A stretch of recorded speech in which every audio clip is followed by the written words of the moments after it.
Assalamualaikum warahmatullahi wabarakatuh.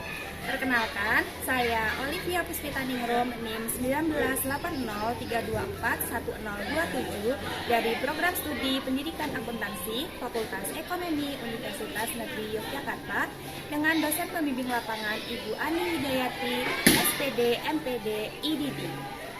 Saat ini saya sedang menjalankan praktik kependidikan di SMA Negeri 1 Banguntapan yang berlokasi di Jalan Ngentak, Kalangan, Batu Retno, Banguntapan, Bantul, Yogyakarta. Pada praktik kependidikan ini, saya diberikan kesempatan untuk mengajar mata pelajaran ekonomi di kelas 10 IPS 1, IPS 2, dan IPS 3.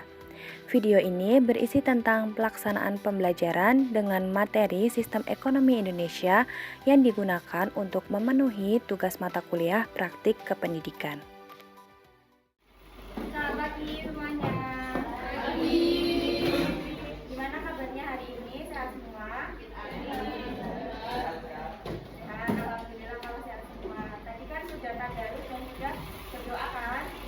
Jadi kita langsung mulai presensi dulu ya.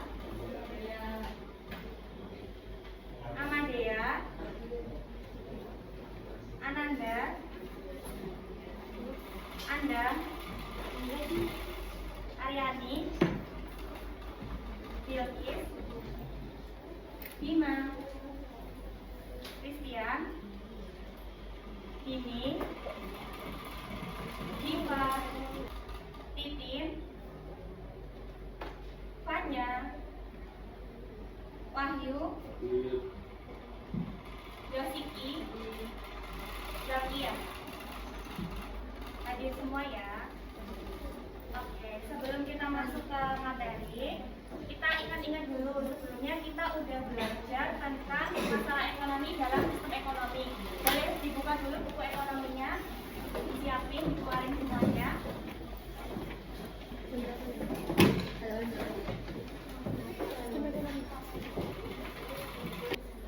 Oke, masih ada yang ingat kemarin masalah ekonomi itu dibagi menjadi berapa?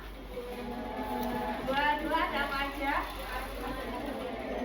Ya, klasik dan modern. Yang klasik itu ada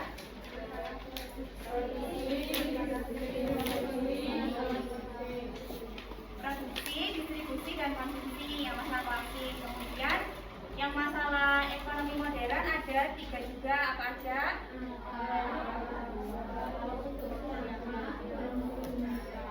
Ya, barang apa yang akan diproduksi, bagaimana cara memproduksi, dan untuk siapa barang itu diproduksi. Kita juga udah belajar tentang sistem ekonomi. Kemarin ada 4, apa aja? Kapitalis, terus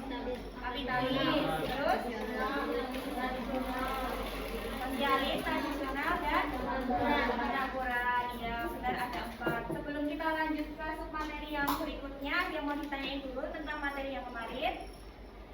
Ya, udah paham semua ya.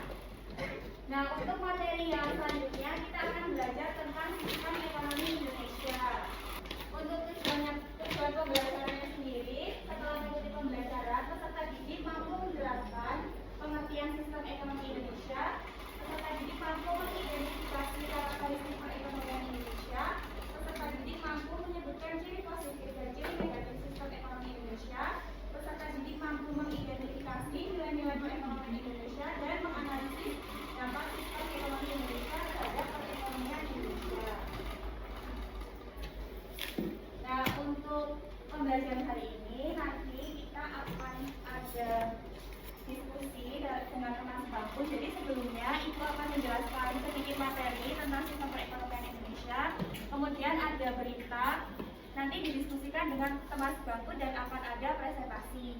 Kemarin masih ada yang ingat sistem yang digunakan oleh Indonesia itu sistem perekonomian yang apa? Campuran. Campuran itu yang seperti apa?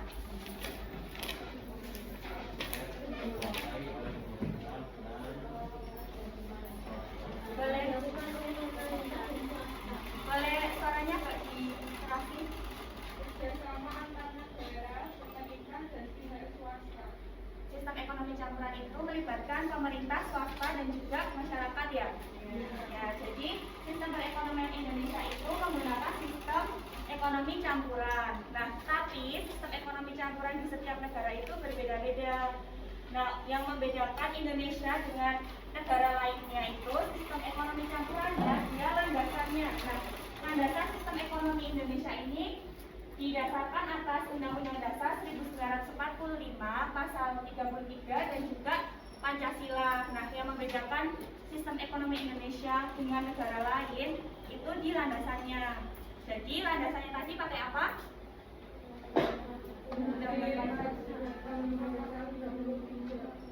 Dan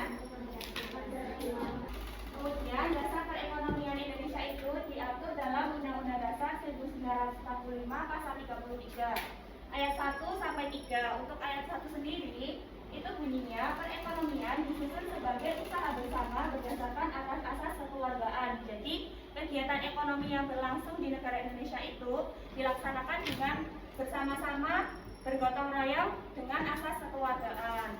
Kemudian untuk ayat 2 sendiri, cabang-cabang produksi yang penting bagi negara dan yang menguasai hajat hidup orang banyak dikuasai oleh negara. Jadi cabang-cabang produksi yang penting, yang vital untuk negara seperti bumi, seperti air, tanah, kemudian sektor-sektor yang itu memang penting bagi Indonesia dan juga dibutuhkan oleh seluruh masyarakat itu dikuasai oleh negara. Karena takutnya misal nanti dikuasai oleh pihak swasta ataupun pihak-pihak lain, takutnya malah terjadi monopoli ataupun bukan malah kesejahteraan rakyat yang terjadi, tapi malah mereka jadi sengsara karena terjadinya monopoli itu. Jadi harga dinaikkan, kemudian kan rakyat kalau harganya terlalu naik kan susah buat membeli ataupun mengkonsumsi barang-barang tersebut.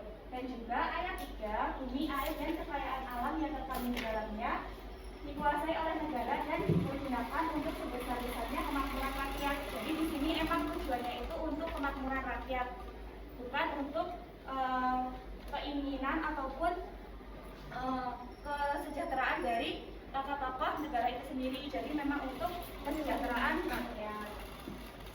Oke, setelah kita belajar tentang sistem perekonomian Indonesia, sekarang kita akan melakukan diskusi. Sebelumnya, Ibu ada sebuah topik berita tentang Indonesia harus mengembangkan sistem perekonomian merdeka. Nah, kalian, Ibu minta untuk pertama membaca dulu berita itu, kemudian kalian menganalisis berita itu, apakah kalian setuju dengan berita itu atau tidak. Apakah kalian setuju jika Indonesia itu mengembangkan sistem perekonomian merdeka.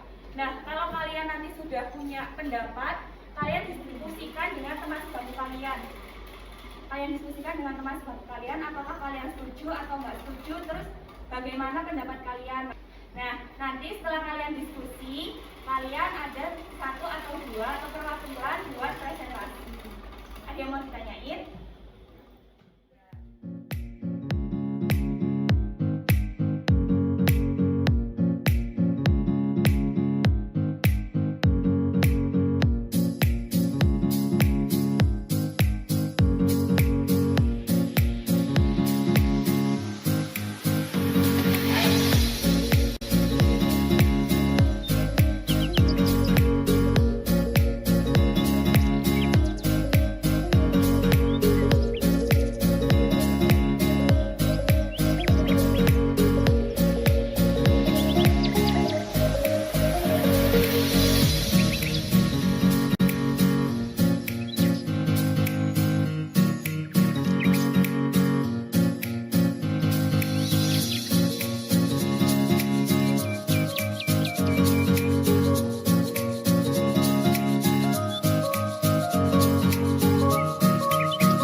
argumen masing-masing, punya pendapat masing-masing. Kalau yang setuju pasti kalian beranggapan kalau dengan kita mengembangkan ekonomi merdeka itu pasti nantinya kita akan menjadi negara yang lebih maju lagi. Tapi di sisi lain kita juga perlu memperhatikan faktor dari sumber daya manusianya apakah memungkinkan, tenaga teknologinya apakah memungkinkan, ataupun hal-hal lain apakah memang Indonesia itu sudah siap apabila kita mengembangkan sistem perekonomian merdeka. Jadi di sini tuh tidak ada yang benar ataupun salah. Oke, sebelum kita tutup pembelajaran, kita simpulkan pembelajaran hari ini dulu. Jadi tadi kita sudah belajar mengenai sistem perekonomian Indonesia.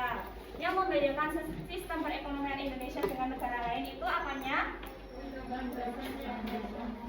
Landasannya. Kalau sistem perekonomian Indonesia itu menggunakan landasan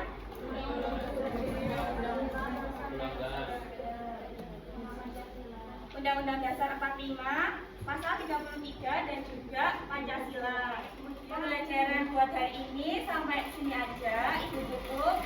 Sekian. Selamat pagi semuanya.